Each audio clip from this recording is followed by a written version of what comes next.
Shalom, amados, que el Abacados los bendiga. Les saludamos desde la congregación Camino a Casa de Yoene, Buenos Aires, Argentina. El día de hoy vamos a estar haciendo una clase más del curso de Raíces Hebreas.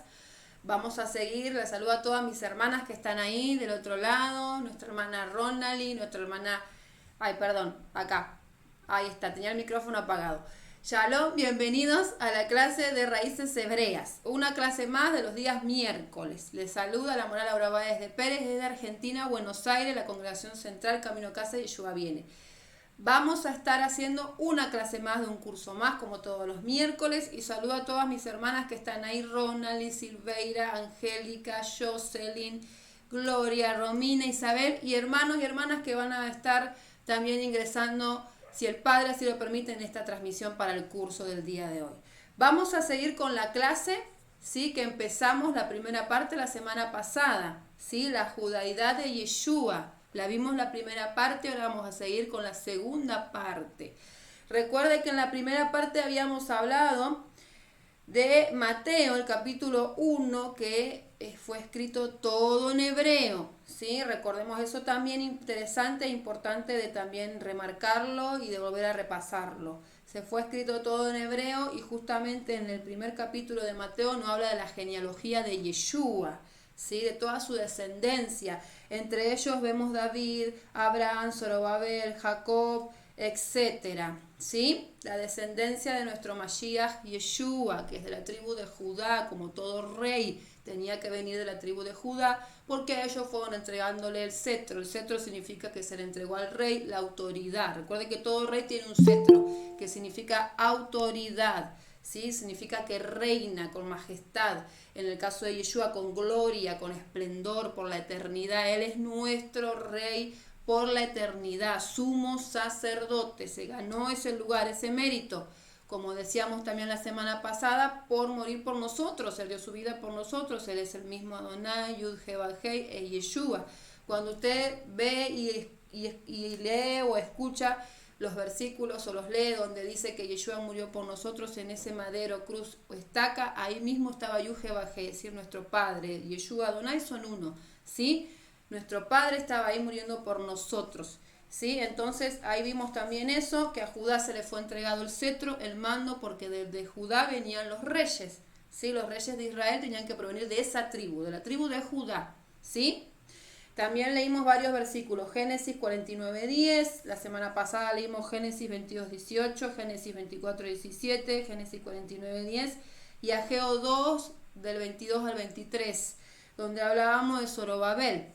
Recordemos quién es Zorobabel también. Zorobabel es el que construyó el templo. El primer templo lo construyó, dijimos la semana pasada, Salomón, el hijo de David, ¿sí? Lo pudo construir él. El segundo templo lo construyó Zorobabel. Así que vamos a seguir entonces con ese relato que les estaba dictando la semana pasada. Vamos a seguir con el dictado, pero antes de ir al dictado, antes de eso, vamos a leer una vez más, que ya lo leímos la semana pasada, en Lucas 24, capítulo 24, a partir del versículo 44. Lucas 24, a partir del versículo 44. Vamos a leer, vamos a leerlo, vamos a ver hasta dónde lo leemos. Vamos a leer Lucas 24, 44. Y les dijo, estas son las palabras que les hablé, estando aún con ustedes, que era necesario que se cumpliese todo lo que está escrito de mí en la Torá de Moisés. ¿Sí? Lo vamos a encontrar como ley también, pero lo adecuado es Torá de Moisés. En los profetas y en los salmos. ¿Qué habíamos dicho que es la Torá de Moisés, profeta y salmos? ¿Qué habíamos dicho la semana pasada que es? Recordemos, hablábamos de la Tanaj. ¿Qué significa la palabra Tanaj? ¿Sí? Es un acrónico. ¿De qué palabra es un acrónico? Bueno, de la palabra obviamente Tanaj es un acrónico de 3 palabras. Torah, Nivim y Ketubim, ¿sí? La letra Tav, la Nun y la Kaf, ¿sí? Tanaj, Nivim y Ketubim. Si nos dice acá nuestro maestro Yeshua, que es el mismo que nos dice acá en Lucas 24, 44, él mismo dijo que estas son las palabras que les hablé estando aún con ustedes, acá con ustedes, ahí presente, eso es lo que les quería decir, que era necesario que se cumpliese todo lo que estaba en el Tanaj, en la Torá, en los Nivim y en los Ketubim, ¿sí? Ley o Torá de Moisés, hablamos de los primeros 5 libros, Génesis, Éxodo, Levíticos, Números, Deuteronomios, que es cada porción semanal o para allá, porción, leemos un libro, una escritura de ese libro, ¿sí? Una porción de ese libro. También les dijo de Moisés y en los profetas, recordemos, los Nivim, profetas, ¿sí? ¿Cuáles son los profetas? Tenemos profetas anteriores y profetas posteriores. Los profetas anteriores habíamos dicho que es Josué, Jueces, Primera y Segunda de Samuel y Primera y Segunda de Reyes, ¿sí? Profetas posteriores tenemos a Isaías, Jeremías, Ezequiel. Y después cuando de Yeshua les dice, en los profetas y en los salmos ¿dónde se encuentran? En los Ketubim, escritos. Ahí están los salmos, ¿sí? Entre ellos también está Job, Proverbios, Ruth, Cantares, Eclesiastés, Lamentaciones, Esther, Daniel, Esdras, Nehemías y Primera y Segunda de Crónicas. Eso ya lo habíamos visto en otras clases, ¿sí?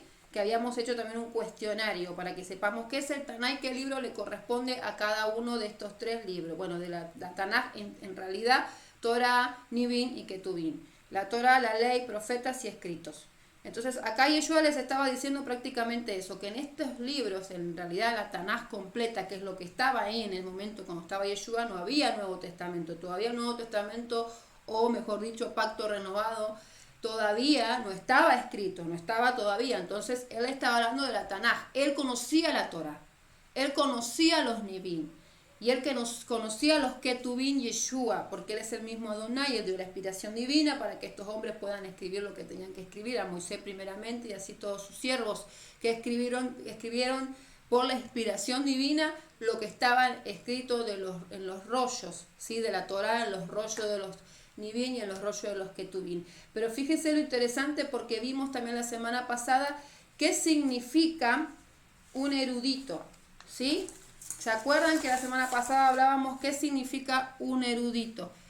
Un erudito, ¿sí? Recuerden que un erudito significa una persona, en este caso, bueno, Yeshua HaMashiach, una persona que conoce algo en una ciencia o un arte. En el caso de Yeshua, él sabía prácticamente todo, porque él es que dio la inspiración divina a estos hombres, sabía prácticamente todo lo que estaban estos rollos de la Torá, Torá, Nivim y Ketubim, ¿sí? De la Tanaj completa. Entonces, él era nuestro mayor erudito. Tiene que ser siempre Yeshua, nuestro mayor erudito, ¿sí? Porque él es el que siempre tiene que ser el primero entre nosotros. Recordemos eso. Muchas veces, a veces pensamos que ponemos otros eruditos que sí son válidos porque estudiaron muchísimos, tienen mucho entendimiento, mucha sabiduría, pero el mayor erudito entre nosotros siempre tiene que ser el maestro, el primero en todo. Yeshua HaMashiach tiene que ser el primero en todo, ¿sí? Recordemos eso. Voy a ver si les puedo pasar la imagen acá, porque la tengo acá, pero no la puedo pasar acá arriba. Vamos a ver si lo puedo hacer, porque tenía las imágenes acá. Espérenme un segundito que ya se los paso, ¿eh? Estoy acá, voy a sacar la cámara, pero estoy acá.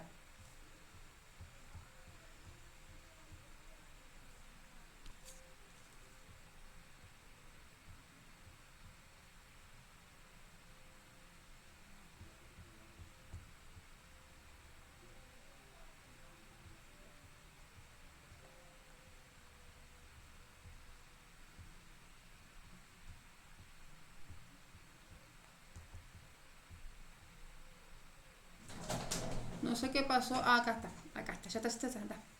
Bueno, acá ya está, perdón, lo que pasa es que había pasado un inconveniente, ya está, ahora listo, ahí está la pantalla y les voy a poder pasar, sí, con la ayuda de Adonai, les voy a poder pasar la imagen que sigue, que hablábamos que es un erudito.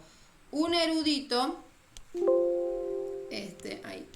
Un erudito es lo siguiente, ahí yo creo que ya pueden ver en la pantalla, espero que sí, porque ese era el problema que no sabía si lo podían ver ustedes, pero creo que lo están viendo. Un erudito es una persona que está instruido en varias ciencias. artes y otras materias. Es una persona que conoce con amplitud los documentos relativos a una ciencia o un arte. Nosotros estamos hablando de un erudito bíblico. En ese caso es una persona que conoce los rollos de la Biblia, lo que está escrito en los rollos de la Biblia. Y Yeshua lo conocía con precisión, porque Yeshua fue el que dio la inspiración divina a esos hombres para que pudieran escribir lo que estaba escrito en el Tanaj, en la Torá, en los Nivim y en los Ketubim, ¿sí? En la Torá, ley, en los profetas y en los escritos. Y también nos dice que sabe con precisión, un erudito bíblico sabe lo que está escrito en los rollos de la Biblia, en este caso, sabe lo que significa con precisión, es una persona denominado sabio, rabino, maestro o intérprete. Para nosotros todo eso es Yeshua y más. Él es nuestro sabio porque nos da sabiduría, porque Él sabe todas las cosas. Él es rabino, es nuestro rabino. De hecho vamos a leerlo ahora, que en la escritura varias veces lo nombraron como rabino. Él es nuestro maestro y así en la escritura también lo nombraron, y a intérprete. Él enseñaba, él interpretaba, ¿sí? Las escrituras, lo vemos también en varios estudios bíblicos y lo vemos en la escritura, ¿sí? Entonces fíjense lo interesante, porque Yeshua mismo nos enseñó que Él es el primer erudito. La semana pasada nombramos a varios que están catalogados como en ese orden de erudito, ¿no? Pero para nosotros el primero tiene que ser Yeshua. El primero que tiene que ser nuestro rabino, nuestro maestro, nuestro pastor, nuestro intérprete, el sabio que tiene que ser siempre es Yeshua, ¿sí? Siempre. Eso recordemos, a poner Yeshua en el primer lugar, porque Él se ganó ese lugar, es digno de honra, gloria, adoración, alabanza, etcétera, etcétera, etcétera. Así tiene que ser siempre, ¿sí? Pero también tenemos que saber que en la tierra el Eterno puso personas que están capacitadas para enseñar, ¿sí? También esas personas también nosotros tenemos que escuchar a esas personas porque están capacitadas y catalogadas para enseñar. Pero el mayor erudito es Yeshua. Entonces recordemos eso, vayan anotando los que no pudieron anotar la semana pasada, porque esto también lo vimos. Y vamos a hablar también acerca de los versículos donde aparece Yeshua llamado por rabino, rabí, maestro, o que enseñaba, ¿sí? Interpretaba, enseñaba las escrituras. Vamos a estar leyendo entonces el primer pasaje bíblico, versículo Juan 1:38. Miren lo que nos dice acá en Juan 1:38. Dice lo siguiente: y volviendo Yeshua, viendo que les guiaba, les dijo: ¿qué buscan? Y ellos le dijeron: Rabí, que vemos que traducido podría ser también como maestro. ¿Dónde moras? ¿Dónde vas a estar? ¿Dónde vas? ¿Dónde estás? ¿Sí? Acá vemos los primeros discípulos, pero no yéndonos del tema, acá le llamaron ellos Rabí, ¿sí? Ahora vamos a leer en Juan 4:31. Seguimos con el libro de Juan, pero vamos al versículo... ¿Cuánto, pastora? Sí, amada, Juan capítulo 4, versículo 31.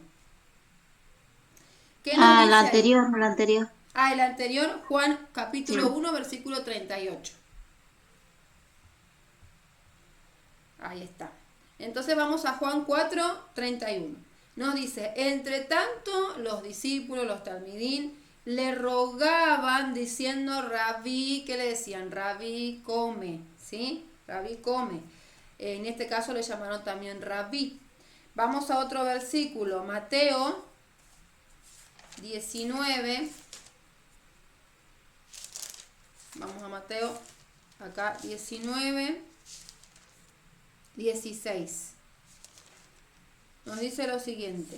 Mateo 19, 16. Juan 4:31 era, pastora.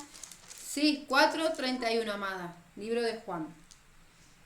Bueno, entonces Mateo 19, 16 nos dice: entonces vino uno y le dijo: maestro bueno.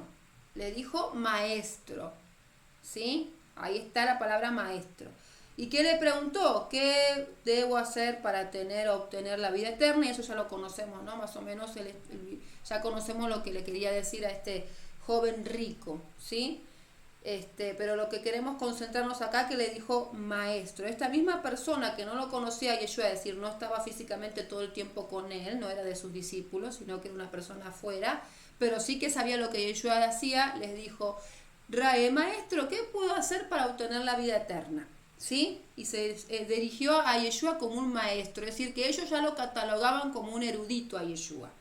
Para estas personas, para los talmidim, para este joven rico y entre otros más, Yeshua era un erudito, ¿sí? Así que para nosotros tiene que ser siempre un erudito, el mayor entre nosotros, Yeshua. Lucas, vamos a leer Lucas, que acá hablamos de enseñar. Lucas 4:15. Miren lo que nos dice en Lucas 4:15. Y enseñaban las sinagogas de ellos y era glorificado por todos. ¿Qué hacía Yeshua? Iba a las sinagogas, enseñaba, ¿sí? Él enseñaba y después más abajo vemos en el versículo 16 que él fue a Nazaret y fue en un día de Shabbat. Entonces él enseñaba en las sinagogas en el tiempo adecuado, en el Shabbat, en el día donde se iba a la sinagoga a estudiar la palabra, la porción semanal, porque como lo hacemos ahora, lo hacían antes también. Tenían un estudio de cada porción semanal, 1 o 2 por semana. Pero acá, ¿qué decía acá? Que él enseñaba, ¿sí? Está catalogado también como un intérprete, como un sabio, como un maestro. Un maestro enseña, ¿sí? Catalogado como maestro acá, porque enseñaba. Vamos a otro versículo.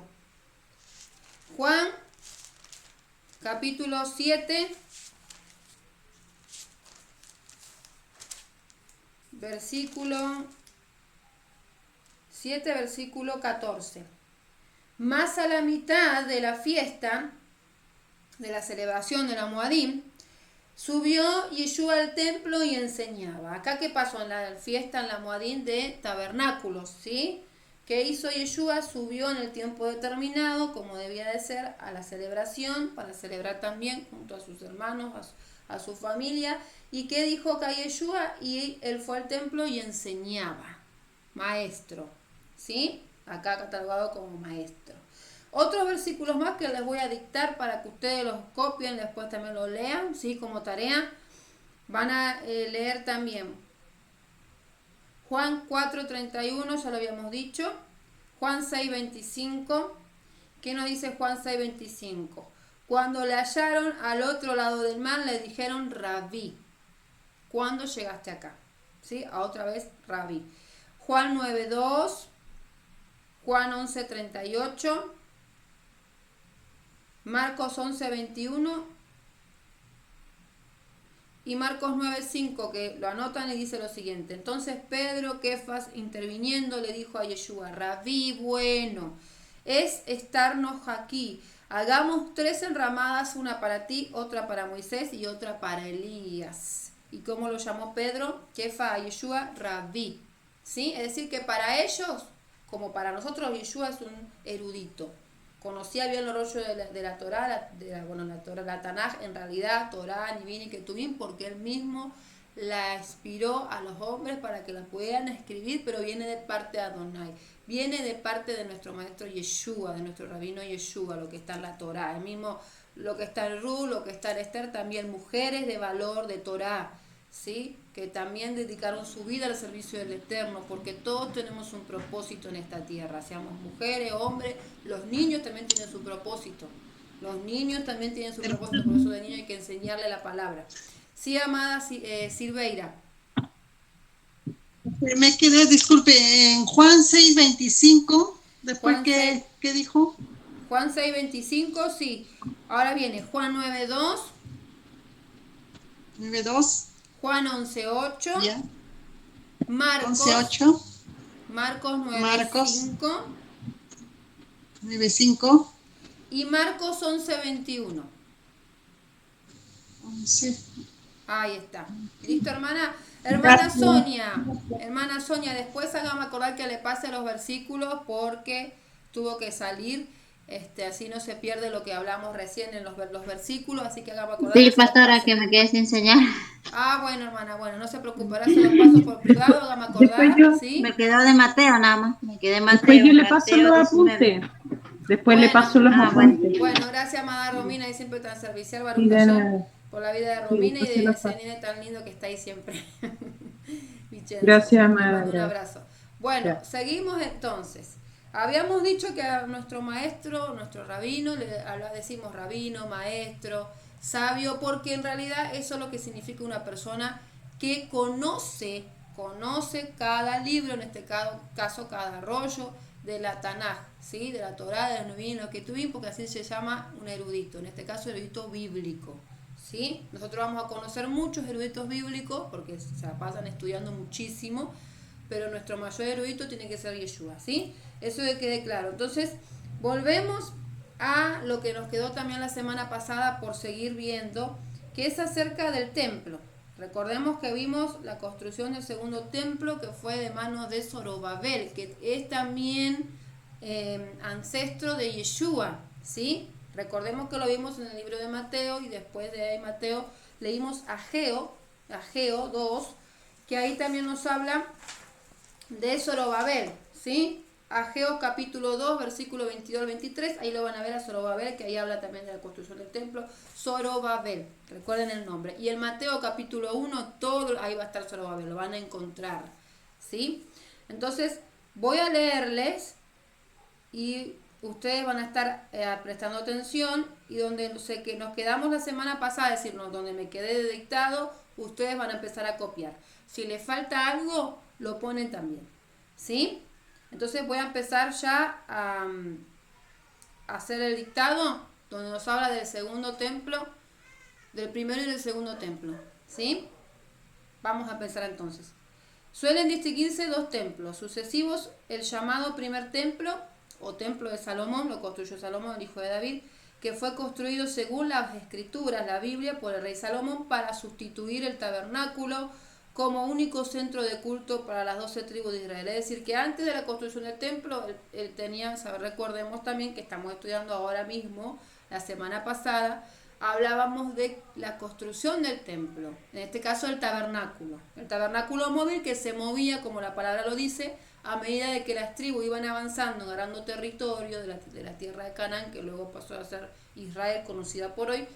Agarraban territorio de sus enemigos, ganando las batallas y las guerras con la ayuda del Eterno, de Yeshua Adonai, y ahí tenía que moverse el tabernáculo, que era el lugar donde ellos iban a adorar al Eterno, hacían los sacrificios, el sacerdote, prendía las luminarias, en Yom Kippur se entraba una vez al año a hacer, como dicho, el día de expiación, ¿no? Por el mismo sumo sacerdote, por los sacerdotes, por el pueblo, ¿sí? Recordemos que entraba al lugar santísimo una vez al año en Yom Kippur, el sumo sacerdote.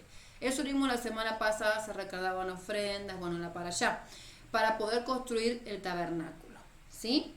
Hasta ese entonces, antes de que Salomón mandara a construir el tabernáculo, el templo, todavía era móvil, ¿sí? Tenían todavía, pero estaba ahí, ya estaban en Israel, pero todavía no tenían un tabernáculo construido en sí como el Eterno lo mandó, las paredes, todo eso, ¿no? Entonces, acá Salomón lo construyó, ¿sí? Porque era el centro de adoración, de reunión, de congregación, que se reunían a congregar las 12 tribus de Israel. Su construcción marcó una ruptura con la tradición hebrea, según que muchos decían que el Eterno no moraba en templo de manos de hombre, lo habíamos dicho y explicado la semana pasada, pero el Eterno nos pide que congreguemos, que nos reunamos con nuestros hermanos, sea físico o virtualmente, ya no estamos congregando. Estas paredes, ¿sí? Sea de una iglesia, la congregación, o nos reunamos virtualmente, no significa nada si el Eterno no mora dentro de él. Por eso es importante que busquemos la presencia del Eterno, busquemos la presencia del Padre semanalmente, y el día de Shabbat mucho más, porque es el día de reunión que el Eterno puso para que nos reunamos, ¿sí? Pero había discusiones diciendo no, porque acá no habita en templo de mano de hombre, y otros que decían no, pero si se lo mostró que se debía construir, se debe de construir, y así se debió hacer, porque era un lugar físico donde el Eterno iba a morar su presencia, pero no quería decir que fuera de ese lugar no moraba su presencia, no, también fuera de ese lugar, como hoy en día, su presencia mora. ¿Dónde mora? Su Ruach, sabemos que lo tenemos en nuestro corazón, y ahora tenemos el Ruach HaKodesh, que es el espíritu de santidad que se lo da al Eterno como regalo a aquellos que buscan de su presencia, ¿sí? Y hay un cambio, tiene que haber un cambio en esa persona, dar fruto, porque el Ruach HaKodesh da frutos. Lo vemos en Gálatas capítulo 5, versículos 22 y 23, que los frutos del Ruach HaKodesh son a través de la obediencia, del servicio, vienen a través de la obediencia y servicio. Como primer fruto, nosotros sabemos que se lo va a nombrar como último, pero primer fruto para nosotros tiene que ser el dominio propio, dominar la carne, dominar el yo, dominar orgullo, soberbia, todo eso, dominar carácter, obviamente, que es lo que el Padre nos dice. Entonces, fuera del templo, hoy en día, fuera de la congregación, sea virtual o física, tiene que morar en nosotros Yeshua, el Padre, ¿sí? En ese tiempo moraba su Ruach. Entonces, también mora dentro de nosotros que somos Beja Migdá, me gusta decirlo así, Beja Migdá, casa de santidad para la presencia de Adonai. ¿Por qué muchas veces digo Beja Migdá? ¿Qué significa Beja Migdá? Beja Migdá significa casa de santidad, literalmente. Casa de Kedushá, casa de santidad, ¿sí? Muchas veces vamos a ver Beja Migdá traducido como templo, pero no significa templo, significa literalmente Bet, casa, Hamidá, santidad, de santidad, casa de Kedushá, ¿sí? Entonces nosotros hoy somos esa casa de santidad, somos esa casa de santidad, donde el Eterno ingresó su espíritu de santidad, o conocido por Espíritu Santo, Ruach HaKodesh, en el corazón habita. Y ahí cuando Él habita en el corazón, Él llena con todo ahí nuestro corazón, ¿sí? Ahí, llena ese espacio. Bueno, entonces mora en nosotros y también cuando nos reunimos entre hermanos, podemos sentir también su presencia. Porque todos tenemos el Ruach HaKodesh, los que estamos hoy en Raíces Hebreas, lo que buscamos. Si nos reunimos físicamente o virtual, todos podemos sentir la presencia juntos, unánime. Y eso es lo que quería el Eterno. Que haya un templo, una casa de santidad física, para que todos pudieran reunirse, verse, hablar, estar en Shalom, encontrar la presencia de Adonai, estar en armonía. Eso es lo que quería el Padre, para que su presencia habite también ahí, la unión entre pueblos, ¿sí? Por eso fue construido el templo de la mano de Salomón el primero.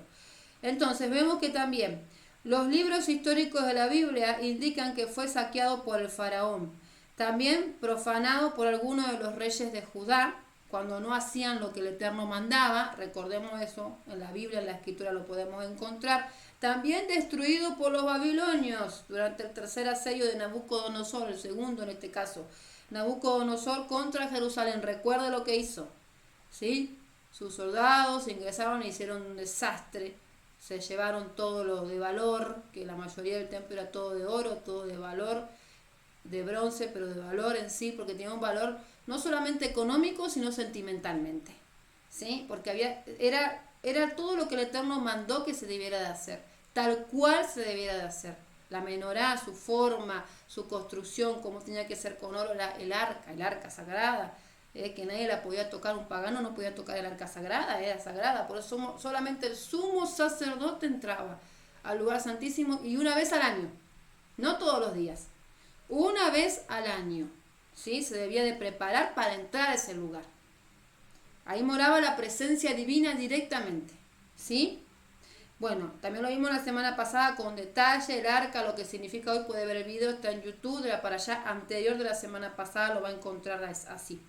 Entonces hablábamos de Nabucodonosor, que entró, ingresó al templo, bueno, hizo un desastre. Y también vemos el segundo templo, dijimos, que fue completado por Zorobabel, ¿sí? Cuando Judea estaba bajo soberanía persa durante el reinado de Darío I en este caso, y seguidamente consagrado por el sumo sacerdote Josué. Se convirtió en el edificio más importante de la ciudad de Jerusalén y de todo alrededor de Judea, hasta el punto que algunos autores denominaban a esta última un estado, un templo, un lugar físico donde era el más importante que podía haber dentro de Jerusalén en ese tiempo, donde había grandes tesoros, ¿sí? Ahí había grandes tesoros en el templo.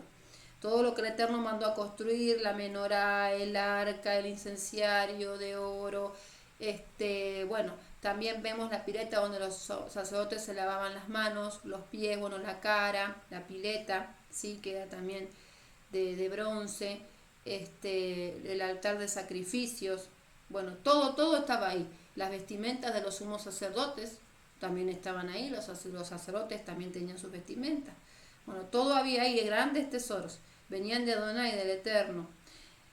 Vemos también que vimos en el reinado de Antíoco Epifanes, fue profanado este primer templo, convirtiéndose en un templo helenista. ¿Helenista por qué? Porque tomaron control los griegos, recuerda esa historia, y muchos judíos pasaron a ser helenistas, ¿sí? Judíos de sangre, pero se convirtieron en lo que Antíoco le decía, no guardaban el Shabbat, no guardaban las Moadim fiestas, andaban con mujeres paganas, griegas, entonces se helenizaron, hicieron lo que Antíoco les mandó, ¿sí? Porque no veían, para ellos no veían otra opción. Entonces se helenizaron y hasta mataban hasta sus mismas familias, parientes, ancestros, ¿sí? Porque de la misma sangre, judíos como ellos, ¿sí?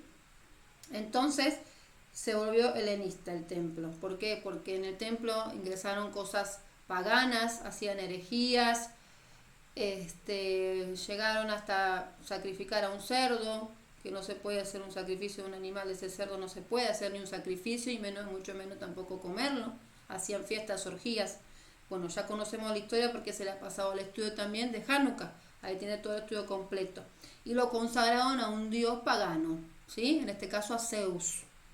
Tras la revuelta macabea fue purificado luego, porque los macabeos pudieron ganar con la ayuda de Adonai, que se unieron, pudieron ganar la batalla con los griegos contra el mando de Antíoco Epifanes, y pudieron ingresar al templo y hacer todo lo que se refería a una limpieza, una purificación del templo, ¿sí? Para poder limpiar, purificar y arreglar todo lo que los griegos habían desarreglado, impurificado y paganizado, ¿sí?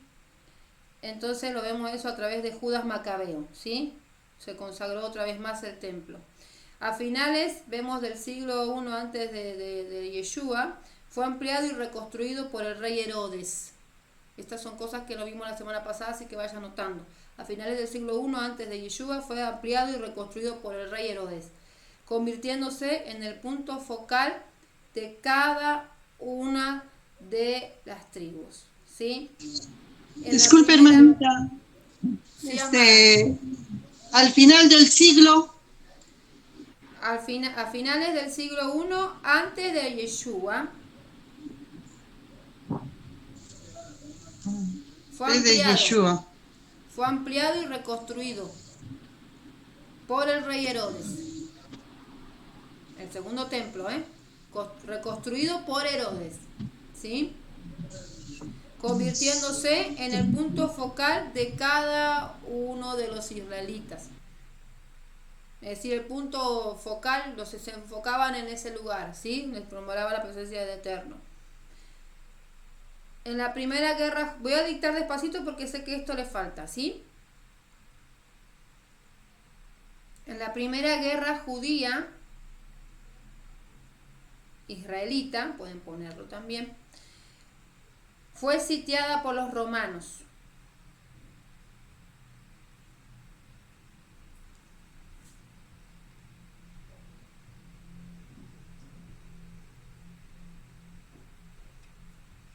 Fue sitiada por los romanos. Ahora seguimos el dictado. Dijimos, sí, y destruido por las legiones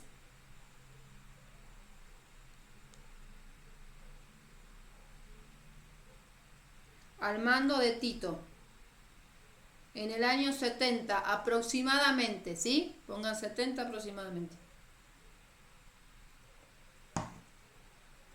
Podríamos decir que fue en el año 70, sí, pero pongamos aproximadamente por ahí.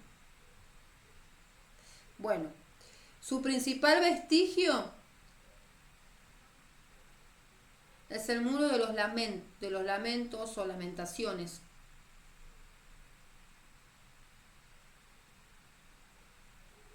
¿Por qué? Porque ya hablábamos de que durante esta guerra, esta batalla que hubo, fue destruido por los romanos, ¿sí? Fue sitiada, por los romanos y destruido por todos ellos al mando de Tito en el año 70. ¿Qué quedó de ahí?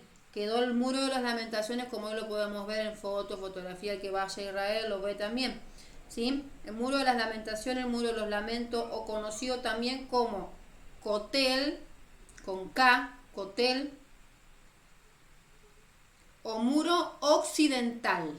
Kotel o muro occidental.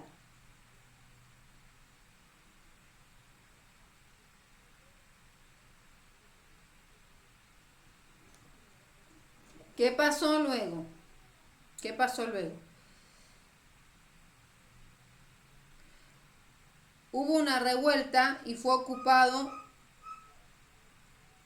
por un vasto complejo de santuarios. helénicos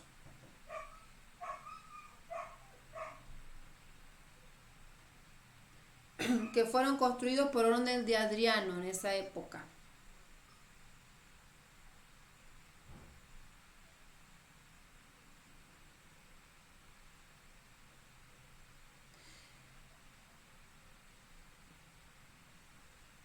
Durante el imperio de Juliano,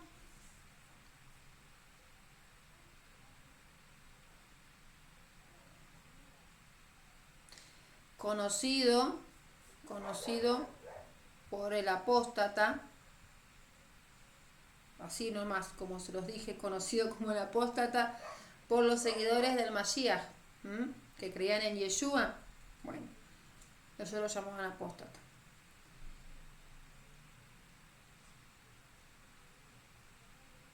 Hubo un intento fallido de reconstruir el templo.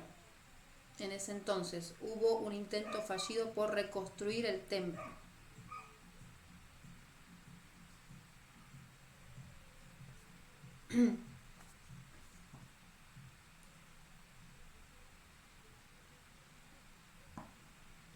Y en el siglo VII,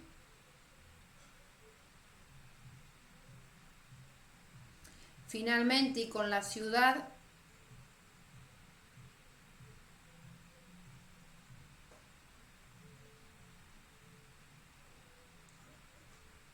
en manos de los musulmanes,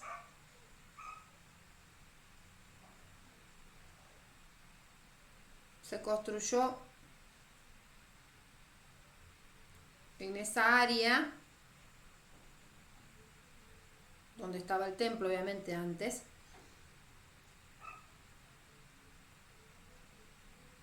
lo que hoy vemos en fotografías, que vemos ahí donde estaba el templo ahora, la cúpula de la roca.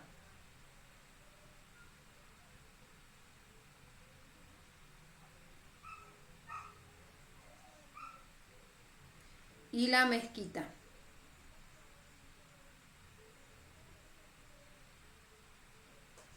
Bueno, hasta ahí el dictado acerca del segundo templo. Bueno, primer y segundo templo, ¿sí? Que nos quedó de finalizar la semana pasada.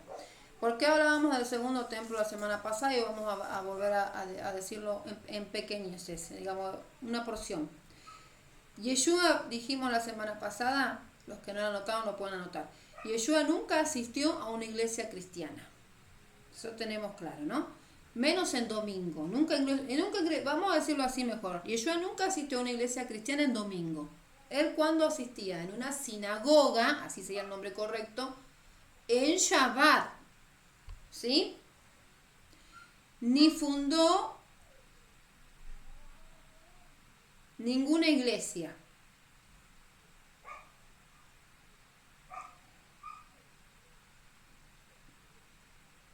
Él asistía, dijimos, cada Shabbat a la sinagoga, como todo judío.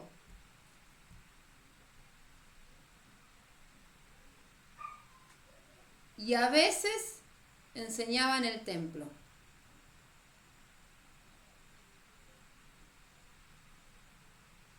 O en lugares públicos, ¿sí? Según también vemos en los relatos bíblicos.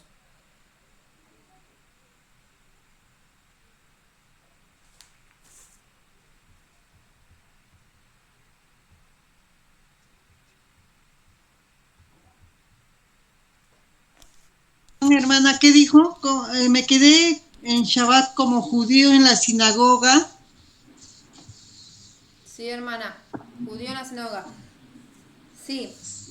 Sinagoga. Como él asistía en cada Shabbat, como todo buen judío, a la sinagoga. Ese sería el nombre correcto, no una iglesia, ningún otro nombre que le quieran poner, sino sinagoga, como todo judío, ¿sí? Agarraba los rollos de la Torá, si lo llamaban para leer, y lo leía, que leyó varios, ¿sí? Según la Biblia, las Escrituras, vemos que leyó Isaías, por ejemplo, entre otros.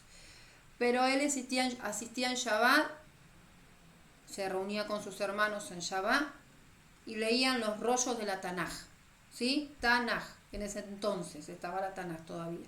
Todavía no estaba el Nuevo Testamento, o mejor dicho, el Pacto Renovado.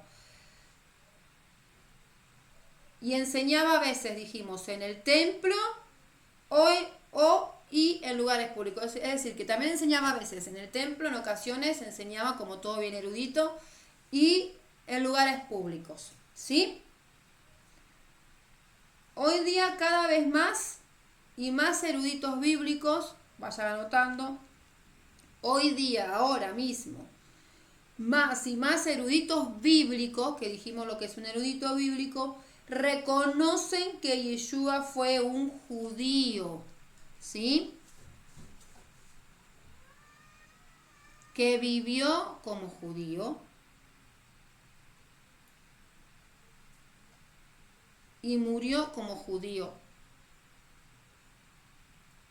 entre judíos del primer siglo.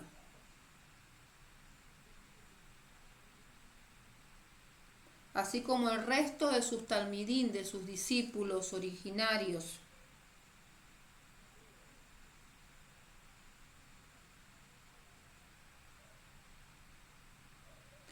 ¿Qué vemos hoy en día que sucede? Se abren cada vez más a un entendimiento hebraico de la emuná, fe del Mashiach, Yeshua.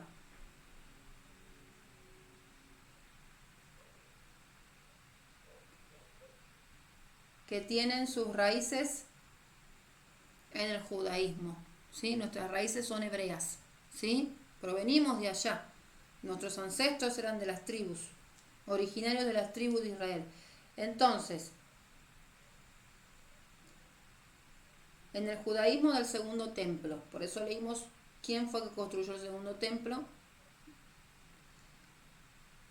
tiene sus raíces en el judaísmo del segundo templo y en la Torá. ¿Qué pasa con respecto a los que recién les estaba dictando, leyendo?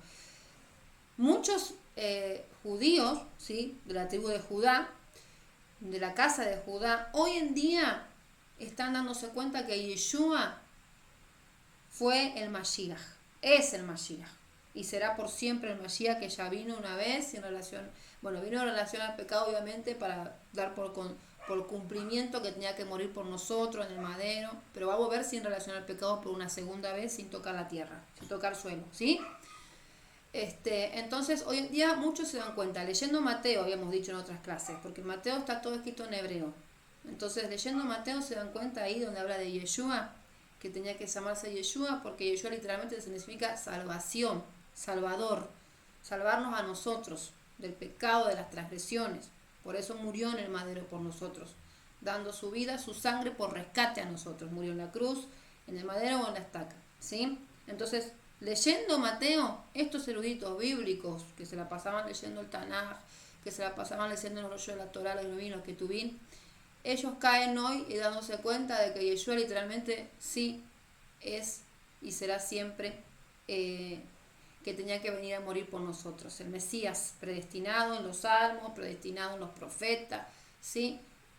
Entonces hoy se dan cuenta de eso y hoy se convierten a Mashiach Yeshua. Tenían la Torá y ahora también tienen la fe, la emuná en el Mashiach Yeshua, y por ende el Ruach HaKodesh, el espíritu de santidad también que mora en ellos, ¿sí? Y que fue el Rúa que los guió a ellos. Recordemos eso, que lo vimos también esta semana, ayer, una enseñanza, véala por favor, está en el canal de YouTube, que hablábamos del Rúa, hablábamos de la Nefesh, Rúa y Neyamá, véalo, estudialo, a ver que está muy bueno el estudio y le va a ayudar para comprender lo que seguimos estudiando en los cursos y en las reuniones. Entonces, hoy en día se dan cuenta de eso. La semana pasada nombrábamos a varios eruditos, ¿sí?, que ellos nacieron dentro de la casa de Judá, sus descendientes son judíos, pero ellos creen en el Mashiach hoy en día, ¿sí? Creen en el Mashiach. Baruch Hashem, porque muchos van a seguir pasando lo mismo. Así que Baruch Hashem por nuestros hermanos mayores que están despertando. Amén. Que ellos nacieron con la Torá, como dice el Roe Daniel. Entonces, por eso hablábamos de este tema. Vamos a hablar también acerca de la metodología de Yeshua, como la pueden ver en pantalla. Bueno, la metodología por principal, ¿qué significa metodología? Ahí está en pantalla para que lo puedan notar. ¿Por qué hablábamos de metodología? Porque vemos también algo importante que ahora les voy a dictar, y ahora después me copian metodología, que sí, van a copiar lo siguiente. Las enseñanzas de Yeshua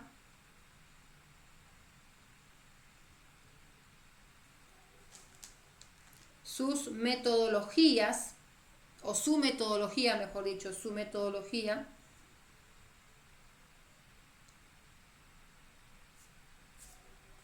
Su metodología, dijimos, sus proverbios, sus aplicaciones,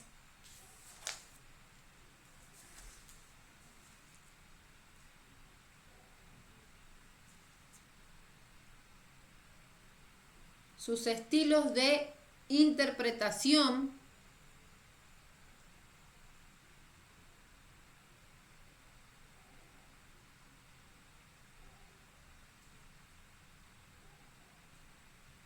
y análisis de las escrituras son todos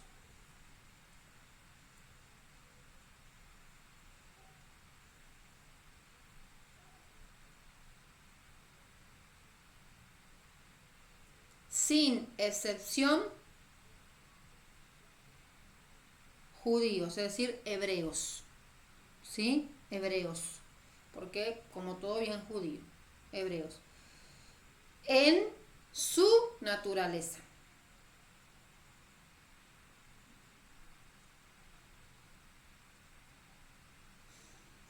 E ignorar este hecho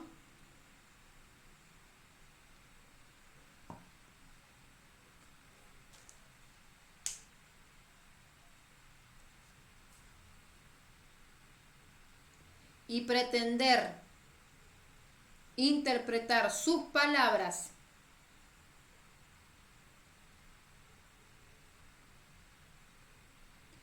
desconociendo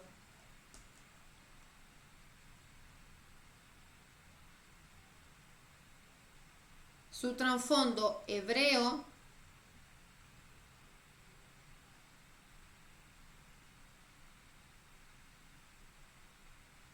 es y será un grave daño a la emuná, a la fe.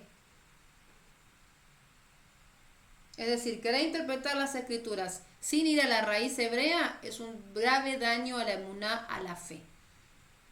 En otras palabras, ¿sí? Eso es lo que dijimos recién. Vamos a ver entonces, mientras ustedes van copiando lo siguiente que está en pantalla, la metodología de Yeshua. Primero vamos a ver la metodología, ¿sí? Hablando de la metodología de Yeshua, ¿qué significa la palabra metodología en el diccionario? Significa técnica que se utiliza con el fin de realizar una investigación de manera eficaz y conseguir los resultados deseados. Eso significa literalmente metodología, ¿sí? Una técnica para conseguir un resultado deseado. ¿Y qué metodología usaba Yeshua? Bueno, vamos a ver la metodología que usaba Yeshua. Él usaba la siguiente, no sé si lo pudieron anotar esto, si no igualmente no se preocupen. Que yo le saqué un pantallazo, después lo puedo compartir. Todavía no. Bueno, cópielo, hermanita Silveira. Vamos a dejarle tiempo a la hermanita Silveira.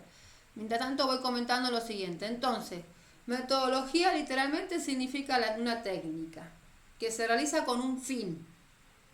¿Cuál es ese fin? De investigación, de manera eficaz y conseguir resultados deseados, adecuados, claros a la persona que se le está dando, en este caso, una enseñanza, un estudio, ¿sí?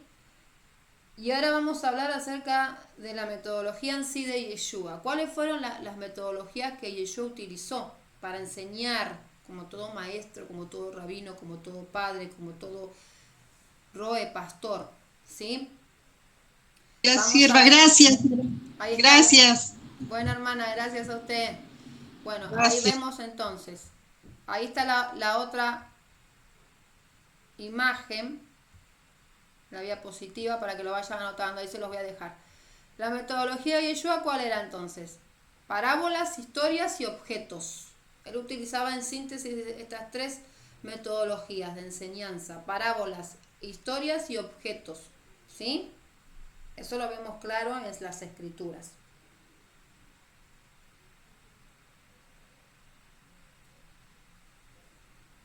Vaya anotándolo, porque vamos a compartir una última diapositiva. Avísenme cuando ya está. Y les comparto la otra diapositiva porque hablamos Ya está, también. pastor. ¿Ya está? Bueno, Baruch Hashem, gracias, amada. Hablamos también la metodología, en este caso de Yeshua, qué significa metodología, y hablamos de sus proverbios. ¿Qué significa la palabra proverbios? ¿Sí? En términos de enseñanza también, ¿qué es lo que nos dicen los proverbios? ¿Qué significan los proverbios? Bueno, los proverbios significan lo siguiente. Ahí está la diapositiva ya para que lo puedan ver en imagen. Los proverbios significan una clase de expresión que transmite una sentencia y que busca promover la reflexión. ¿Qué nos deja? Dos puntos principales. Nos deja una enseñanza para cada individuo y pone en acción lo enseñado, transmitido, aconsejado. Entonces, cuando nos habla de la metodología de Yeshua, sabemos que nos habla de tres cosas que él utilizaba, ¿sí? Y también nos habla de proverbios. ¿Qué usaba él? Una clase de expresión, ¿sí? Que justamente nos habla de una sentencia, de algo que él quería enseñar, que él buscaba promover a través de la reflexión, de pensar, y que les dejaba a esas personas una enseñanza, a cada una de ellas, a cada individuo, como dice ahí, y poner en acción lo enseñado, transmitido, aconsejado por el mismo rabino maestro Yeshua, ¿sí? Y ponerlo por obra, también, ponerlo por obra, ¿sí? No solamente ser oidor, sino también ser hacedor, como lo dice su palabra. Tenemos que ser oidores y hacedores. Y eso es lo que Yeshua transmitía en cada enseñanza, ¿sí? A través de objetos, de historias o de parábolas.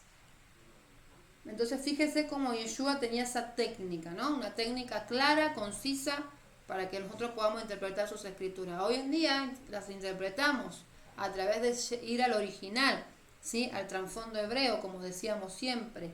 Que el trasfondo hebreo significa trasfondo, la palabra trasfondo, si lo quieren anotar, significa algo que está detrás de lo visible a nuestros ojos, detrás de la apariencia externa, ¿sí?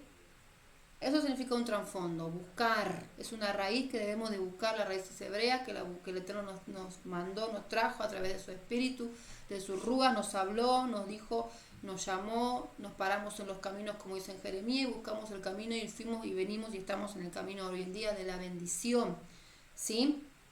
Y seguimos buscando a través del trasfondo hebreo, seguimos buscando la verdadera palabra, ¿sí? Buscando, el Eterno nos va revelando. Así que este es el curso de hoy, hermanos, siguiendo ya por la judeidad de Yeshua, la segunda parte. La semana que viene vamos a seguir con el curso como todos los días miércoles. Así que fíjese lo maravilloso, porque el Eterno nos va mostrando y buscando las palabras en sí, el Eterno nos va revelando. Entonces es importante que podamos estudiar las escrituras, que podamos estudiar lo que el Eterno nos manda, pero siempre a la raíz hebrea, ¿sí? Al trasfondo hebreo.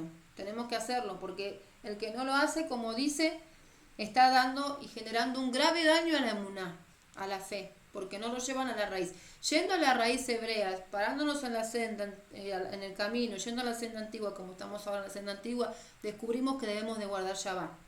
Todo viernes a la puesta del sol, hasta el sábado a la puesta del sol, 24 horas completas guardamos Shabbat, una vez a la semana.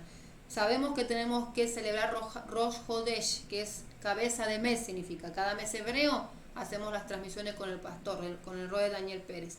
Sabemos que tenemos que estar en las reuniones de Shabbat congregándonos. Sabemos que tenemos que leer la porción semanal para allá en hebreo, o porciones para Shot, que son 54 en total. Sabemos que tenemos que reunirnos en cada Moadín, fiesta, como Pesa, panes sin levadura, bueno, en total son 7, ¿sí? Se nos acerca Pesa, debemos de empezar ya a hacer lo que el Eterno nos manda, entre otras cosas, limpiarnos, quitar la levadura, que espiritualmente significa orgullo, soberbia, altivez, etcétera, etcétera. En Gálatas capítulo 5, ahí se encuentra todo lo que es la levadura y también se encuentra lo que significa, bueno, que son las cosas malas, lo que significa lo bueno, los frutos del Ruach HaKodesh, también lo encontramos ahí en Gálatas capítulo 5. Entonces, yendo a la raíz, a la senda antigua, nos damos cuenta de la verdadera esencia que tenemos como hijos e hijas de Adonai, ¿sí? Y estamos haciendo que nuestra emuná, nuestra fe, crezca. Y ya habíamos hablado qué significa emuná. Emuná significa confianza, viene de la fe. Emuná significa fe, pero también significa varias cosas. obediencia, lealtad, fidelidad, confianza, certeza, entre otras cosas. Y tiene su raíz de la palabra amén, ¿sí? Así que es interesante. También está el video completo en YouTube de lo que significa emuná, bien completo para que usted lo tenga. Así que, amados y amadas hermanos, esta es la clase del día de hoy del curso de Raíces Hebreas, siguiendo con la semana pasada, Judeidad de Yeshua, segunda parte de la Judeidad de Yeshua, y la semana que viene seguimos con otro estudio para este curso. ¿Sí? Les agradezco que estén ahí conmigo, que estén aquí con nosotros, con nuestra familia de acá, que son nuestra familia. Vamos a seguir estudiando, vamos a seguir buscando más de las Escrituras, pero vamos a hacer una oración para ir terminando, ¿sí? Padre amado, te agradecemos por este curso una vez más, Padre Santo, estos días miércoles, Padre, como cada miércoles, como cada semana. Te agradezco por mis hermanos y hermanas que están aquí del otro lado, Padre. Te pido que tú sigas ayudándolos en todo momento, porque eres el único Padre que llega hasta nuestro corazón, nuestras mentes, llenándonos con cada una de las palabras que hoy pudimos aplicar y que entender y enseñarnos, porque nos enseñas tú, nuestro Padre, nuestro Rabino, nuestro mayor erudito bíblico, eres tú, Padre Santo. Te agradecemos por este curso, te pedimos que tú sigas ayudando a mis hermanos y hermanas, poniendo por obra esta palabra, Padre Santo. Ayúdalos y ayúdalos a cada uno de ellos, Padre Santo, esta semana de bendición. Recordemos también, Padre, que tú nos mandas, Yeshua, a esforzarnos, a ser valientes, a estar siempre alistados para hacer toda obra buena, Padre Santo, a través de los frutos del Espíritu de Santidad del Ruach HaKodesh, Padre. Así también te pedimos que nos prepares para Shabbat, que nos prepares para Pesa, que ya falta muy poco, que nos prepares, Padre Santo, para cada Shabbat y para cada Moadim fiesta, Padre, que es tu fiesta y son nuestra fiesta porque eres nuestro Padre Santo. Gracias te damos por esta reunión, por este curso. Gracias, Yeshua, por estar siempre con nosotros. Amén y amén. Bueno, amados hermanos, amadas hermanas y amados hermanos, vamos a ir terminando esta reunión. Vamos a ir terminando esta